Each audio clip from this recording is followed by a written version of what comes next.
મમતા બેનર્જીએ જે નિવેદન આપ્યું છે આપણી પાસે છે। સૌથી પહેલા એ નિવેદન સાંભળી લઈએ કે મમતા બેનર્જી શું કહી રહ્યા છે વિડિયો સંદેશના મારફતે। সবাইকে নমস্কার জানিয়ে বলছি প্লিজ দয়া করে কেউ কাউন্টিং এজেন্টরা এবং প্রার্থী ক্যান্ডিডেটরা তারা ভোটিং এলাকা ছেড়ে আসবেন না। স্ট্রং রুমে যেখানে কাউন্টিং হচ্ছে মানে সেন্টারে সেখান ছেড়ে কেউ আসবেন না। এটা বিজেপির প্ল্যান।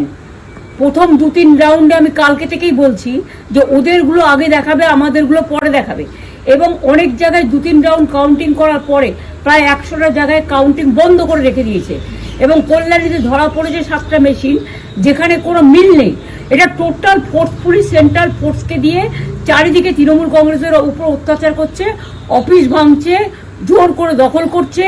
এসআইআর নামে আপনারা দেখেছেন ভোট লুট করেছে যাতে যে সিটগুলো জিততে পারে।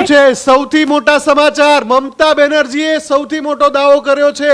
તૃણમૂલ કોંગ્રેસ જ પશ્ચિમ બંગાળમાં સરકાર બનાવવા જઈ રહી છે।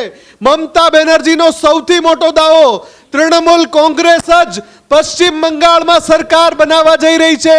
70 બેઠકો એવી છે જેની જાણકારી અમારાથી છુપાવવામાં આવી રહી છે। આવો દાવો મમતા બેનર્જીએ કર્યો છે।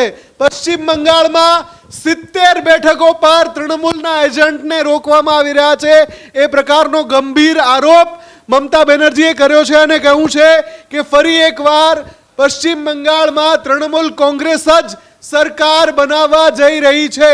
આ દાવો મમતા બેનર્જીએ કર્યો છે। એક વિડિયો મેસેજ રિલીઝ કરીને મતગણના વચ્ચે મમતા બેનર્જી મેદાનમાં આવ્યા છે અને એમણે કહ્યું છે કે અંતિમ રાઉન્ડ આવશે એટલે જીત તૃણમૂલ કોંગ્રેસની થશે। અમે જ સરકાર બનાવી રહ્યા છીએ, અમારી જ જીત થઈ રહી છે। આ દાવો તૃણમૂલ કોંગ્રેસે કહ્યું છે। મમતા બેનર્જીએ એવું પણ કહ્યું છે કે કોઈ પણ કાર્યકર્તા ચિંતા ન કરે, કાઉન્ટિંગ સ્ટેશન પર લાગેલા રહે। જાણી જોઈને મતગણના એટલે ધીમી કરવામાં આવી રહી છે કે છેલ્લા રાઉન્ડમાં તૃણમૂલ કોંગ્રેસ જ આ ચૂંટણી જીતવાની છે।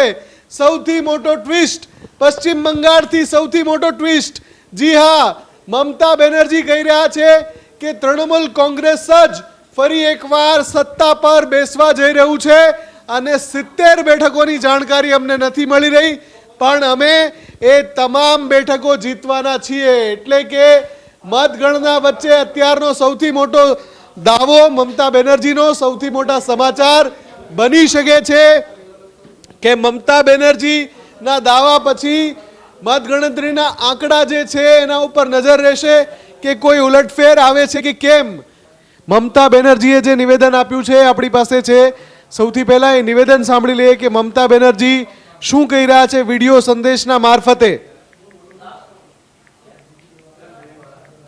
সবাইকে নমস্কার জানিয়ে বলছি প্লিজ দয়া করে কেউ কাউন্টিং এজেন্টরা এবং প্রার্থী ক্যান্ডিডেটরা তারা ভোটিং এলাকা ছেড়ে আসবেন না। স্ট্রং রুমে যেখানে কাউন্টিং হচ্ছে মানে সেন্টারে সেখান ছেড়ে কেউ আসবেন না। এটা বিজেপির প্ল্যান।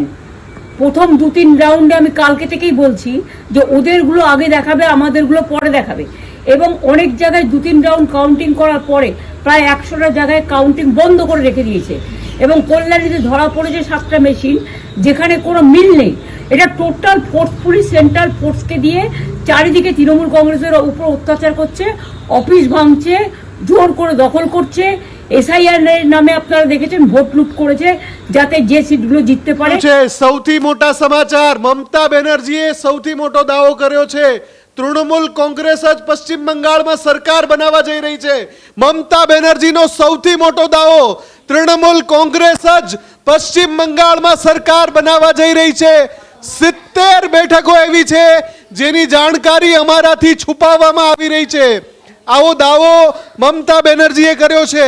પશ્ચિમ બંગાળમાં 70 બેઠકો પર તૃણમૂલના એજન્ટને રોકવામાં આવી રહ્યા છે એ પ્રકારનો ગંભીર આરોપ મમતા બેનર્જીએ કર્યો છે અને કહ્યું છે કે ફરી એકવાર પશ્ચિમ બંગાળમાં તૃણમૂલ કોંગ્રેસ જ સરકાર બનાવવા જઈ રહી છે। આ દાવો મમતા બેનર્જીએ કર્યો છે। એક વિડિયો મેસેજ રિલીઝ કરીને મતગણના વચ્ચે મમતા બેનર્જી મેદાનમાં આવ્યા છે અને એમણે કહ્યું છે કે અંતિમ રાઉન્ડ આવશે એટલે જીત તૃણમૂલ કોંગ્રેસની થશે। અમે જ સરકાર બનાવી રહ્યા છીએ, અમારી જ જીત થઈ રહી છે। આ દાવો તૃણમૂલ કોંગ્રેસે કહ્યું છે। મમતા બેનર્જીએ એવું પણ કહ્યું છે કે કોઈ પણ કાર્યકર્તા ચિંતા ન કરે, કાઉન્ટિંગ સ્ટેશન પર લાગેલા રહે. જાણી જોઈને મતગણના એટલે ધીમી કરવામાં આવી રહી છે કે છેલ્લા રાઉન્ડમાં તૃણમૂલ કોંગ્રેસ જ આ ચૂંટણી જીતવાની છે. સૌથી મોટો ટ્વિસ્ટ, પશ્ચિમ બંગાળથી સૌથી મોટો ટ્વિસ્ટ. જી હા, મમતા બેનર્જી કહી રહ્યા છે કે તૃણમૂલ કોંગ્રેસ જ ફરી એકવાર સત્તા પર બેસવા જઈ રહ્યું છે અને 70 બેઠકોની જાણકારી અમને નથી મળી રહી, પણ અમે એ તમામ બેઠકો જીતવાના છીએ. એટલે કે મતગણના વચ્ચે અત્યારનો સૌથી મોટો દાવો મમતા બેનર્જીનો, સૌથી મોટા સમાચાર બની શકે છે કે મમતા બેનર્જીના દાવા પછી મતગણતરીના આંકડા જે છે એના ઉપર નજર રહેશે કે કોઈ ઉલટફેર આવે છે કે કેમ. હજુ સુધી તમે અમારી ચેનલને સબસ્ક્રાઇબ નથી કરી તો અત્યારે જ ન્યૂઝરૂમ ગુજરાતને સબસ્ક્રાઇબ કરો, ફેસબુક અને ઇન્સ્ટાગ્રામ પર ફોલો કરો.